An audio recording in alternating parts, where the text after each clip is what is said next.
पत्रात मी शिवानी जोशी आपलं स्वागत करते. आता पाहूया बातम्या विस्तारानं.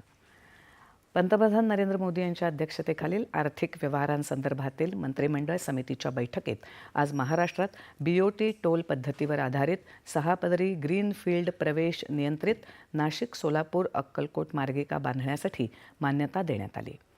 एकूण 19,142 कोटी रुपयांच्या भांडवल खर्चासह 374 किलोमीटरचा हा मार्ग बांधण्यात येईल. माहिती आणि प्रसारण मंत्री अश्विनी वैष्णव यांनी पत्रकारांना या संदर्भात माहिती दिली.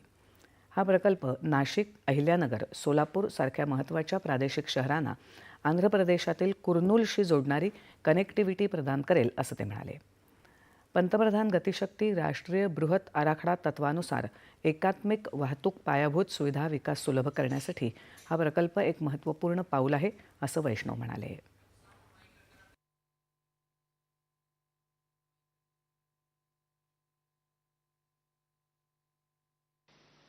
ये प्रोजेक्ट नासिक और सोलापुर के बीच के डिस्टेंस को टाइम को सिग्निफिकेंटली रिड्यूस करेगा. बाय 14% डिस्टेंस रिड्यूस होगी और टाइम सिग्निफिकेंटली कम होगी. 45% रिड्यूस होगी between Chennai end Surat.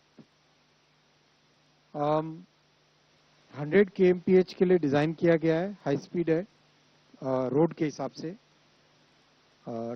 Road और रेल में दोनों का हाई स्पीड की डेफिनेशन का डिफरेंस होता है. रोड के हिसाब से 100 किलोमीटर्स की स्पीड रहेगी इसमें, एवरेज स्पीड.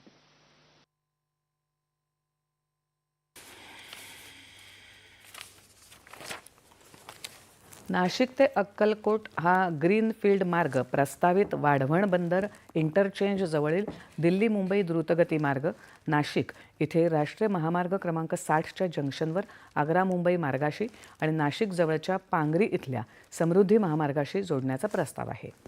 हा प्रकल्प या प्रदेशातील मूलभूत पायाभूत सुविधांमध्ये वाढ करेल. यामुळे नाशिक, अहिल्यानगर, धाराशिव, सोलापूर जिल्ह्यांच्या एकूण आर्थिक विकासाला हातभार लागेल असा विश्वास त्यांनी व्यक्त केला. या प्रकल्पामुळे सुमारे 251 लाख मनुष्य दिवस प्रत्यक्ष रोजगार आणि 313 लाख मनुष्य दिवस अप्रत्यक्ष रोजगार निर्माण होईल असंही वैष्णव म्हणाले.